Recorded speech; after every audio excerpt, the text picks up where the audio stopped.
This MailChimp-verific jingle is brought to you by MailChimp. MailChimp, your marketing with AI and more. Advanced automations to connect to your store. MailChimp, your marketing and boost your clicks. Multi-channel campaigns now with SMS.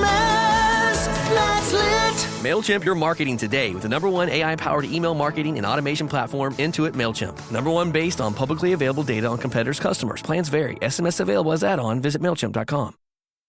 More rewards, more savings. With American Express Business Gold, earn up to $395 back in annual statement credits on eligible purchases at select shipping, food delivery, and retail subscription merchants. Enjoy the benefits of membership with the Amex Business Gold Card. Terms apply. Learn more at americanexpress.com/business-gold. Amex Business Gold Card. Built for business by American Express.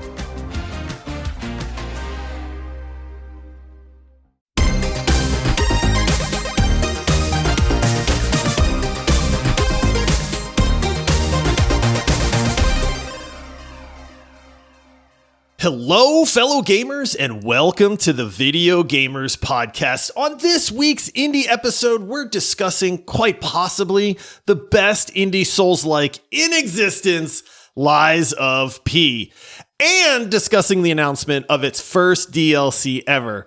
We'll be laughing over the horrible and gruesome deaths we've seen in headliners, talk the exceptional looking Teeto, and marvel over the art style of A Midnight Walk. But before we get into all that, some introductions are in order.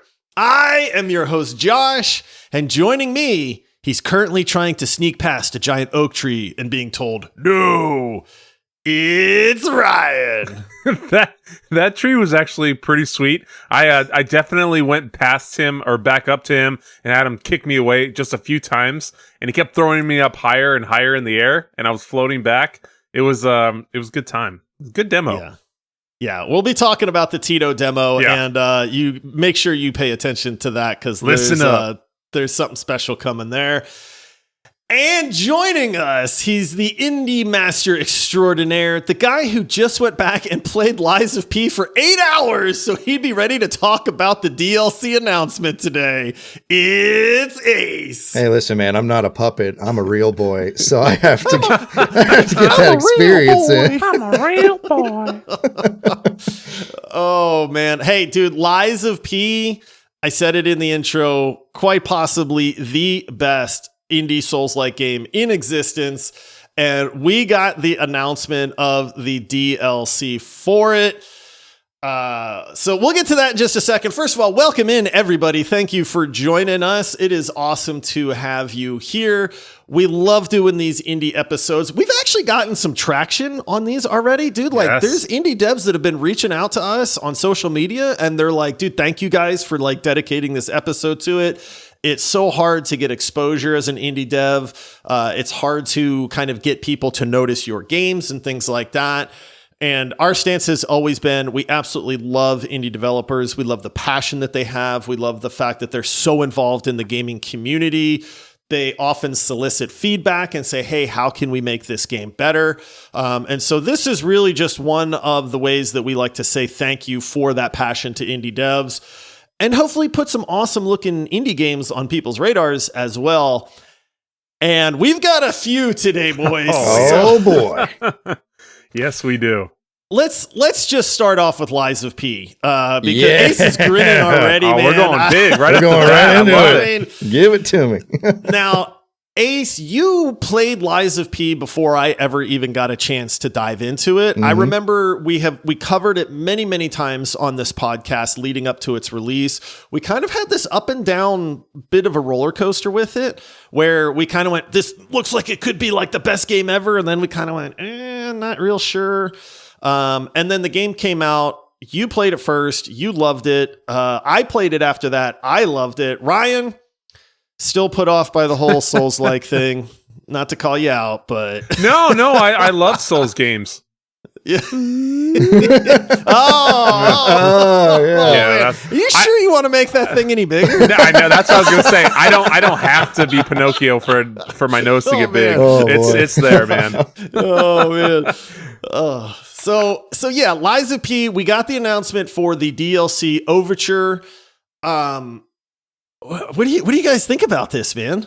Oh, dude, Overture looks incredible. It's for one thing, it's a DLC that takes place before the whole puppet frenzy thing, where all the bad stuff's happening, and all the puppets have turned evil and stuff. And it seems like it's a good bit back in the past, since like the cat that you usually pet's a kitten, and then they showed off some incredible new weapons too.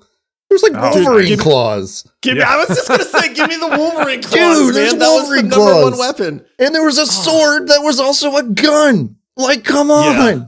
That's got to get you a little bit, Ryan. Like, come on, man. Absolutely. I tell you one thing. If there's something I like in my swords, I like them to also be guns. You know? That's what more can you ask for? That's for sure. What is crazy to me is from someone who hasn't played it, and I've dabbled in the indies a little bit, not nearly as much as you two, but this does not look like an indie game to me. This looks like a full-fledged AAA, graphically beautiful, just amazing game that is just beautiful and crisp and has all the attributes of a top tier development, but it's considered an indie, I guess. Like, it's wild to me. And it plays so smooth, man. You would think FromSoft made this game with how smooth the gameplay is and how responsive. And if they had made it, be a top 10 game for everyone. Yeah, it is funny how, because it's not FromSoft, that it kind of has sat in that kind of indie obscurity. Now, we say obscurity. Lies of P, I feel like, has done pretty darn well. It's done really well for itself. It has done incredible. That is a testament to how good this game is. If you have not played Lies of P, it is one of the premier top-notch Souls-like games. You are really missing out if you are a fan of that genre and you have not played it. I was kind of resistant to play it at first because I was kind of like, I was fresh off of Elden Ring, and I was like, man, I'm kind of wanting something more. And I was like, let me try this out. I was enthralled. I beat the entire game, so that's saying something coming from me. The combat is a very, very nice blend of being approachable for the most part, and then also having those epic boss fights where you are going to die several times. But the game never felt unfair to me. The level design was top notch. The progression systems I thought were awesome. You can kind of build out these builds like you want. There's really nothing to not like about Lies of P. And then we get this just kind of trailer, and it expands like everything, man. Like you said, we get new weapons, we get new boss fights. It looks like we get some new mechanics. They showed some like really cool like boss moves and things like that. Like you mentioned, there's some range combat. Yeah, man. Because he's got a bow. Sword gun again. Like, come on. Yeah. I mean, the biggest thing is Lies of P is a Souls-like with a story that you can follow. It is not hidden behind everything. You can follow the story, and it's really interesting.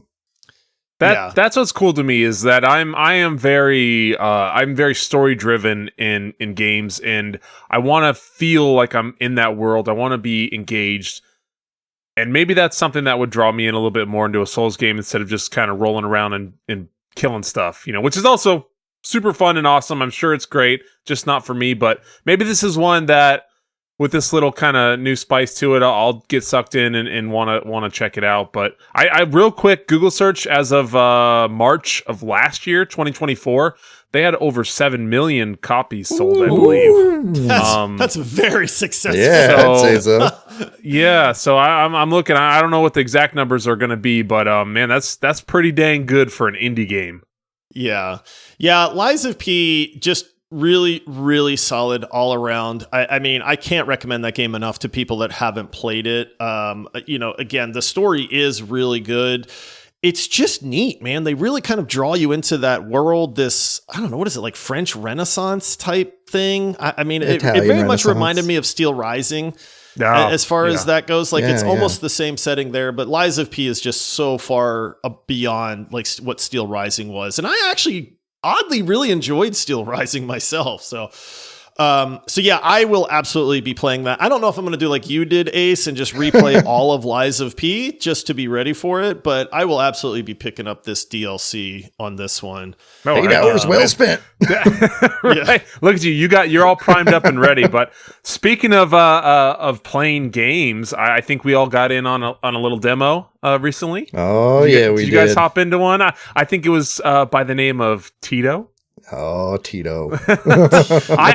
I thought this was you guys sent this over to me in the beginning. I hopped in, but it took me a minute to get kind of sucked into this demo, but it was actually quite a bit of fun. I don't know, what did you guys think?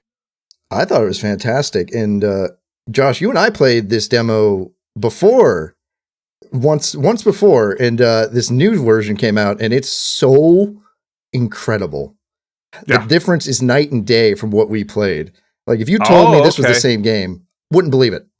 It's so polished. Okay, so I never played the original like demo that you guys must have played then. So to me it felt awesome. It felt like a really true, crisp platformer that I genuinely enjoyed that demo interaction that I had. But it's night and day from the original one. Oh, 100%. Yeah, what's funny is I think it was Jigglepuff, maybe. I can't remember who mentioned this in our community, but somebody put Teeto on our radar and said this game looks really cool. It's definitely got influences from Banjo-Kazooie and Crash Bandicoot and some of these just really awesome older genres that, we all used to just love and adore. And so instantly it was kind of like, well, this has my attention. And then we did play the demo. And the demo was good. It was already good. Yeah. It kind of showed off, hey, my only complaint with the demo is that for whatever reason, wireless controller functionality just doesn't work. Yeah. And so I had to play with mouse and keyboard, which is not the best for a platformer. I was kind of hopeful that in this demo that they had fixed that, but they hadn't. But I will say this, the controls in this second demo felt really good, and I have never played a platformer with mouse and keyboard that felt as good as Teeto did. But dude, oh my goodness, man. Like, I feel like I'm playing Banjo-Kazooie again. Oh, 100%. It does.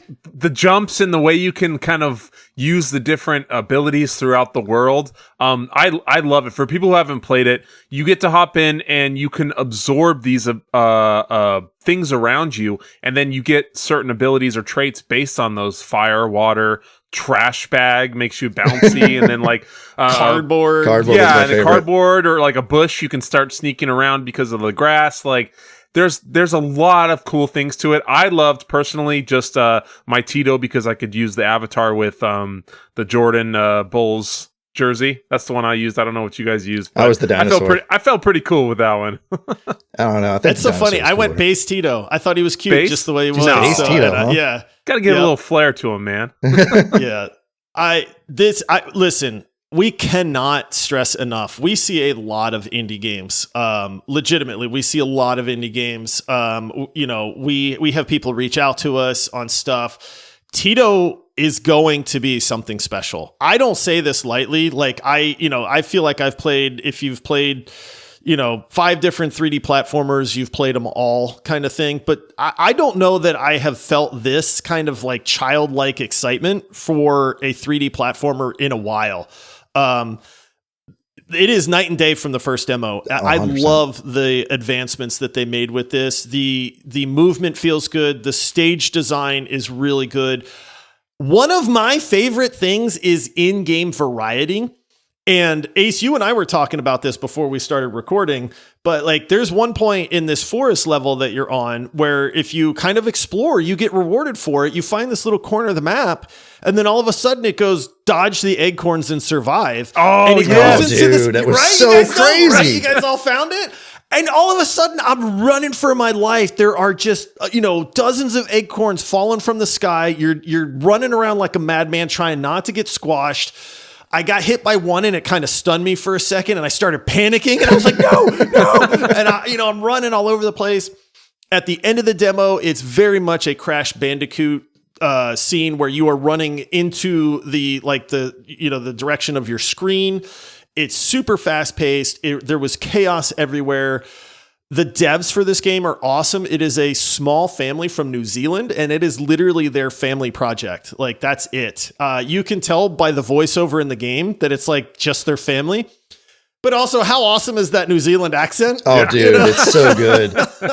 It's so good. And you could tell there's so much passion behind this game, because comparing it to the first demo we saw, it was still great in the first demo. And now you get this, and like, I feel like I'm playing a whole new polished game just for me, made with love. Family love.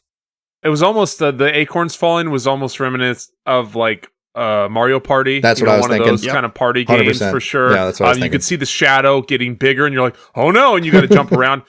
That last level, obviously, 1/100th of the amazingness of that level, but it almost was like that Halo 3 kind of Warthog level. Kind of like, felt like it, where didn't it? I was just running, and I'm like, oh, okay. I really like, I like the demo. Now I love this demo, and I was feeling good. And I'm like, I'm going to jump here, double jump that, get over this. And I died. I'm not going to, I died intentionally a couple times just so I could keep doing that area. It was just, I think it was very well done. I think they did a very good job on what they've created. And it sounds like they've made the improvements that, needed to happen, from what you guys have said as well.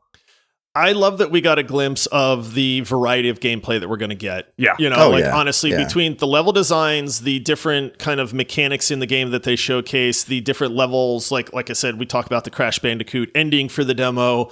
That was very adrenaline pumping, like you said, over the top. I mean, my hands were getting sweaty, and I was like, this is great, man. I freaking love this. Yep. So do not sleep on Teeto. There is a free demo. It is their brand new demo. We've actually been talking to these devs. They are awesome people. And so we always say, hey, support good indie developers. Go try this demo out. I see for yourselves. It's fun. It takes about maybe 30 minutes to get through the whole demo. It's tight, it's polished, and I had a blast. I literally yelled to my wife in the other room, and I said, I feel like I'm playing Banjo-Kazooie again, baby. I mean, that's what it felt like. So they've captured some kind of magic on this, and we really want to see them succeed, but also this is just a darn fun game. Mm-hmm. Heck yeah. At the same time. So no release date known yet on that, but there might be whispers that they might be willing to join us on the podcast and chat the development of Teeto. So we'll see how that goes. Maybe we can get some more insight into this awesome game. So awesome. Let's take a quick break, and then we'll come back with some headliners. Love, exciting and new. Hello, Hannah Waddingham here. Have you seen the fabulous new Sun Princess? World-class entertainment, exceptional dining, and the greatest pizza ever. It's a love. Don't miss our Come Aboard sale with up to 40% off and free room upgrades. Visit princess.com or call your travel advisor to book. Princess Cruises. Terms and restrictions apply. Offer ends 2/28/25. Ships at Bermudan and British Registry. Since you're new to H&R Block, we'll look at your returns from the last 3 years for any money your last guy might have missed for free. I could get money back from last year? You could. We'll find any mistakes. Could have really used that 2 years ago when I dated that mistake for 5 months. Don't leave money on the table. Switch to H&R Block and get a free second look review. Second look is included at no additional cost with the purchase of tax preparation. Results vary. All tax situations are different. Fees apply if you have us file an amended return. All right, we're back. Guys, all Josh, of us he's coming for me! Watch out. I'm going to jump over the roof and get to you guys. Don't worry.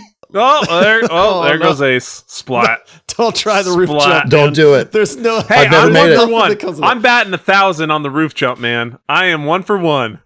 Not me. I think I whiffed one, didn't I? I think I'm 500 on my roof jumps. But so if you have not heard of Headliners, you are missing out. This is the next just dumb fun game that has come out. We need a genre for these games, dude. Yeah, exactly. It's like they're all just dumb fun games. I know before we started recording, in the Discord, I was just chatting with people and somebody asked about Headliners and I threw up the clip and then somebody else was like, what is this craziness? And I'm like, dude, get in this game. This is a fun, it's like $7 or $8. Just one session alone is worth the price of admission. Absolutely. It is so much fun. This game is a blast. Oh, especially with our community. Like, yeah. Oh, yeah. There's always somebody down to play. There's always someone down to play, man. Like, we're all incredibly stupid. So come on down and just have a blast with us, because you will die, and then it'll make for good banter. And then you'll hear Ace, me what is scream. the premise? What is the premise of Headliners? Like, so for people that aren't familiar, can you explain just kind of the general top-down view of what this game is? So in Headliners, you play as reporters who are going into a quarantine city that's been basically taken over by aliens. There's an alien invasion going on, and you need to get the news out to the public ASAP. So you're going to go in with your friends with cameras and flashlights. For the start, at least. You will lose the flashlights. I'm sorry. But you're going to go with your friends, and you're going to try to get pictures of these aliens without getting horribly dismembered or killed. And if you're like Ryan, you're going to get kicked in the face with a car by a giant alien. Yeah, no, absolutely. The video I posted was a street light flying right next to me. Then I was like, oh no, Josh, which way do we go? And we didn't know which way to go, and we're jumping over cars, and there's just giant monsters, when you're trying to return to extraction, and it's just one of those games that lends to, it's very streaming friendly, it's very clip friendly, it's nothing but fun, and it's just going to be goofy craziness a la Lethal Company, a la, what was the other one that content warning? A lot of those types, lend to this kind of gameplay, and it's just fun, man. There's all the different attacks you can get. There's certain animals that'll grab you and flop you around, and then I'm taking a selfie while Josh is just getting dismembered in the air. And it's worth bonus extra points, and there's a lot there, and it's definitely one to check out. And you can knock your friends down with their own arms. Yeah, this is true. Hey, buddy, you need a hand? Again. Oh, man. Yeah, I can't tell you how many times I got knocked. Like 5 times in a row by you guys just throwing limbs at me, man. Well, we were all missing arms. We just kept throwing them at you. And that's kind of the dumb fun of this is like your guy can take some damage. You'll lose an arm, you'll lose a leg, you'll lose both, but you're still alive. But now you're limping around everywhere and stuff like that. It is just hilarity. Like if you just want a game to play with friends and crack up about, Headliners is absolutely that. Does it have long lasting like potential? No, it's $7.99 on Steam. Like this is a game that you buy, you and a couple buddies, you play it for a weekend or a week or whatever. And then, yes, you've kind of experienced the content, but if you ever just want to crack up and be silly and laugh at your friends dying horribly, like that's what this game is. It's just so much fun, man. It's also kind of taken the world by storm. I think the last I saw, they said they sold like 250,000 copies. Wow. On this. And so that makes me so happy to hear, because it just goes to show you people just want to have a good time. Yeah, man. Not every game needs to be a 30-hour game. Like I'll play this 1 or 2 more times. Like honestly, you guys will say, hey, who wants to hop in? Somebody on our Discord server will say, anybody playing Headliners? And I'll be like, I'm down. This is not a long-term game, at least not for somebody like me, but I have easily gotten my $8 out of this game already. Yeah. That's what I was saying. Like almost one session is more than enough value for, $8. Like that's no problem at all. And to be honest, for you, no game's a long-term game for you. So. That's very true. No. So I have a feeling like Ace and I I know Ace and I, if we talked about it, we'd be like, let's go hop into Lethal Company. Let's go do some runs. We would hop back in. But this is one too that you can, it's not a lot of space. You can just leave it on your computer or, whatever. And then you can just, if somebody hops in, you can go play with them. It's a super cool game, but definitely check it out. Absolutely. I mean, these are basically the new party game to me. Like, you just boot this up. It's like, hey, everyone want to play? Ace, you shared a link with us for a game called A Midnight Walk. Oh, this game is so trippy. I want you to kind of lead into this one because I had seen this video before somewhere. I don't know if we covered it on like maybe just the main show's Twig or something like that. Or maybe it was an announcement video. I just know I've seen this art style. But now we've got a little bit more of a look, and man, this game has me very interested. But why don't you tell us about A Midnight Walk and what it is? So A Midnight Walk is a survival horror game done with claymation in real life, like IRL claymation done by the developers, by these artists, and you get to walk through and experience that. Oh, did I mention it's VR? It's PSVR. No. And I do not know the story. I imagine they're keeping the story a secret for a good reason, but it's this incredible little game where you're walking around this horrifying world made of clay all by yourself. And I don't really know what it's going to be, but it looks incredible. I mean, Ryan, you like survival horror games, right? I do. As much as they scare me and the crazy jump scares and whatever else happens, in those worlds, I definitely do like it. I don't know. Did you guys get that kind of Nightmare Before Christmas vibe? Oh, absolutely. I was going to say, if one of you didn't bring it up, I was like, I'm glad Ace threw it to me there because I got to jump in and say this first because somebody's going to say it and I want it to be me, so I sound smart. But it definitely that atmosphere and the look, like, man, the thought of that in VR is just something different. And I know we always talk about the progression of gaming. Where is gaming going to go? What's going to be the next leap? Not to say that this is that, but man, I definitely want to try it out and see what this type of gaming is. Something I've never experienced I've done VR obviously, but something like this, it just seems so different to me, and it's something I definitely want to try out. Oh, this is one of those games they're going to consider art later down the line. They're going to be like, they made this, and it's pure art. Even if the gameplay isn't like amazing, just the visuals and hopefully the story will just carry it forward. But like these claymation, I'm always impressed by that. So I'm already down. I'm already in. It's like developing a video game's not hard enough as it is to where they go, let's make it out of clay. You know what I mean? And then it's like, wait, what? We're going to do the whole thing in clay, guys. That's like, are you crazy? Like, we have to make an entire video game out of clay then. And they go, yeah, let's do it. Let's do it. Yeah. I will say, I love the fact that this is going to be available in VR. Now, from my understanding, I think the game itself will be available as like a standalone game, but it has the option for VR, and that does include PC. So you could play it in Steam through like your Quest 2 like connection with Steam, which I absolutely love because I don't own a PlayStation VR, and so it's one of those things where it's like to be able to experience this art style and this creepiness at the same time in VR, like to scale, like, I mean, what an experience that would be. I love these games that we're getting where the art style is just absolutely carrying these games. South of Midnight is another game coming up soon where it's just that has my attention. I'm very excited for that one too. Yeah, A Midnight Walk is right up there for me, honestly. And I will absolutely play this in VR too because I think that's how they kind of intended this game to be played. All right, Josh, so. VR party at my house, buddy. I'll do it. Come on. I'll do it. We'll be banging into each other, man. Like, oh, but yeah, so I absolutely, this trailer alone blew me away. So if nothing else, again, go watch the trailer for that. It's called A Midnight Walk. I like how they're doing stuff with fire. There's these really fantastic visuals and characters and stuff. I am such a sucker for that like dark fantasy aspect, man. It just does something for my brain and I love it. Like it's like I just want to go sit in that world. As creepy as it is, like there's just a part of me that's like I want to be there, man. Yeah, absolutely. Yeah. It's interesting and intriguing and it pulls you in. So it's doing its job. Yeah.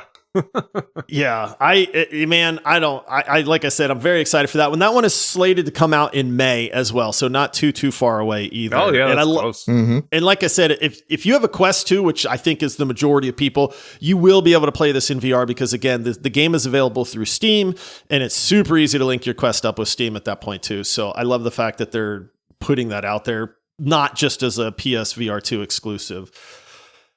And then we've got one more, boys. Oh, buddy. I love sushi. I know Ace loves sushi. Oh, yeah. Ryan, I know you love sushi. I love it. Who's the best sushi chef in the world? That ain't Dave. His name's Dave. What? Bro, what are you talking about, man? Well, I guess he's not. Okay, he's not the Dave chef. may not be the chef. That's right. Okay, it's what's the guy's name? Ichiban. Ichiban. Yeah, I think it's Ichiban. Is it Ichiban? Yeah. Okay, Ichiban's the best sushi chef in the world. Yes, but he the is. guy that provides the freshest sushi is a boy named Dave. Our And boy. Dave is back. He is. You know what Dave's been doing? He ain't been just eating sushi. He's been eating deep fried sushi because that boy has not lost a pound. He's looking plump as ever. I'm just gonna say I'm a very active person. I like to go out. I would think with all that swimming and all that work he's doing, he might have lost a little pounds, but man, Dave is just he's just the same as ever. You need that extra insulation. Yeah, for it keeps him diving. warm, Dude, man. I guess those low temps once he gets down 100 meters or whatever it is, It's cold. That's some chilly water down there when he's getting the prime the prime fish for the good rolls. So we got an announcement that there is going to be a Dave the Diver crossover with the Yakuza series. Oh my What god. a crossover. What? I love it. What? I love it. Okay, have any of you played the Yakuza games at all? I feel like none of us have. No, right? but I think I have an understanding of what they are. They're basically Yeah. adult versions of the Persona games, whereas instead of playing as teenagers, you play as middle-aged adults who worked in the Yakuza. Yeah. They look incredible. I know they get a ton of praise from people that have played them. I just can't get into. I don't know, man. There's something just weird about it. My brain's not interested. But again, I know that this is a very popular series. It's a big deal. So we got this announcement, and I think this is tying into the what is it, like a pirate? Yeah, Yakuza it's got to games, be. right. So yeah, The Yakuza like a pirate. So I'm thinking, how are they going to tie this into Dave the Diver? And then they did it. They're just like, we don't care. We're doing it. We don't care how we're going to do it. We're doing it. Dude, I was watching and I'm like, oh, sweet. Dave's back. I'm like, all right, what are we going to do, man? I'm ready to go get some fish. And then it goes and you see the crossover and it's like an 80s side-scrolling fighting action game at one point. And I'm like, Double Dragon, baby. I was like, yeah, Double Dragon, like any of those. I mean, even a la like The Simpsons, like this side scrolling where you can move kind of up and down for a certain kind of range, pick up there's like a Coke on the floor, Coca-Cola can, for like bonus points or whatever. And like, I instantly was, yep, I'm in. Dave's got hands. 100%. Yep, I'm in. Yeah, Dave's got hands. Dude, the fact that we got a look at the 2D side scroller was what absolutely sold it for me. So Streets of Rage, Double Dragon, again, this is throwing back to my childhood. Dave the Diver is kind of a throwback to these old school games anyway. But it's like, it's so good for being modern at the same time. Like, this is why Dave the Diver got such high praise, man. I mean, it really is an incredible game. Dude, the fact that we got to see the Like a Dragon people walk into the sushi restaurant, and I'm going, where are they going to go with this, man? Like, how are they going to incorporate these two? They show them walking into the sushi restaurant. You see the main dude. I forgive me, I don't know the guy's name because I've never played the games, but like he's swimming underwater with Dave, and they come across some like obviously some like mercenary thugs underwater or something. It's like you can tell this is going to get down. Then we got the 2D side scroller fighter game, like. They figured it out, So it's like, okay, I'm in. It's this is one of those DLCs that will absolutely get me to go back to Dave the Diver. Like as goofy as that is, because my brain doesn't work that way, but this one got me, man. Oh, more Dave is always good. Like this is actually his third DLC. His first two were Dredge and Godzilla. Yeah, that's weird. Oh, that's right. Yeah, but see, and as much as I love Dredge, that was not enough to get me to go back. But this one seems like they're throwing enough stuff in there. Dude, well, it's got that variety. From and from us coming, seeing that side-scrolling fighting, like that just kind of hits a spot with us. We're like, oh, okay, yeah, I'm in. Like that's enough to for sure bring us back in. I know Ace, you're a little younger than us, but as painful as that is to say, that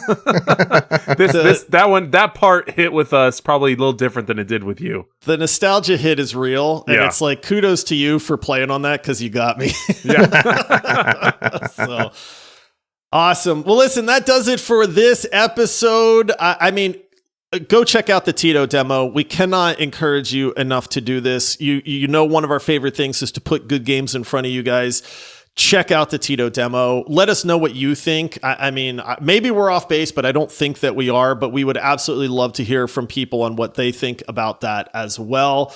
Come join our Discord server. We have an awesome community of almost 1,000 gamers. There's no politics. There's no toxicity. It's just gamers getting along and talking their love of games without people putting you down for your opinions and stuff like that. If you need friends to play with, I mean, we literally just had somebody join and say, hey, anybody playing Headliners? I'd love to play with people. And we're like, yeah, dude, we got like 7-8 people that are playing that almost nightly right now.